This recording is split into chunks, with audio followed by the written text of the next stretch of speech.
যুক্তরাষ্ট্রের president Donald Trump বলেছেন, গাজা উপত্যকায় যে ফিলিস্তিনিরা বসবাস করেন তাদের আরও সুন্দর কোনো ভূখণ্ডে উন্নততর জীবন প্রাপ্য। এ কারণে তিনি বলেন, গাজায় বসবাসরত ফিলিস্তিনিদের উচিত অবিলম্বে উপত্যকা ত্যাগ করা। এই ইস্যুতে যুক্তরাষ্ট্রের প্রবাসী ফিলিস্তিনি এবং মধ্যপ্রাচ্যের নেতাদের অবস্থানের সমালোচনাও করেছেন তিনি।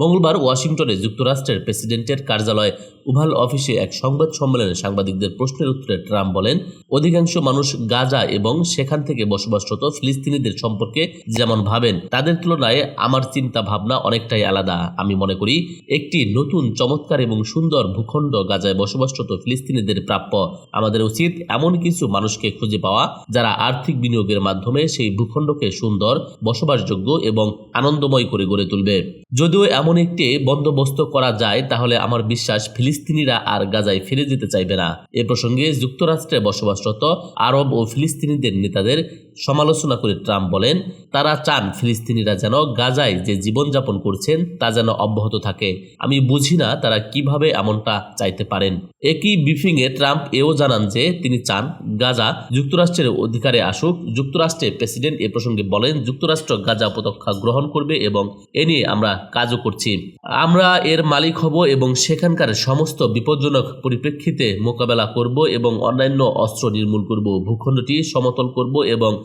ধ্বংস হওয়া ভবনগুলোর আবর্জনা আমরা পরিষ্কার করব। এগুলোকে সমতল করব এবং সেখানে এমন অর্থনৈতিক উন্নয়ন করব যা ওই এলাকার মানুষের জন্য প্রচুর চাকরি এবং আবাসন সৃষ্টি করবে। News desk, ITV Bangla.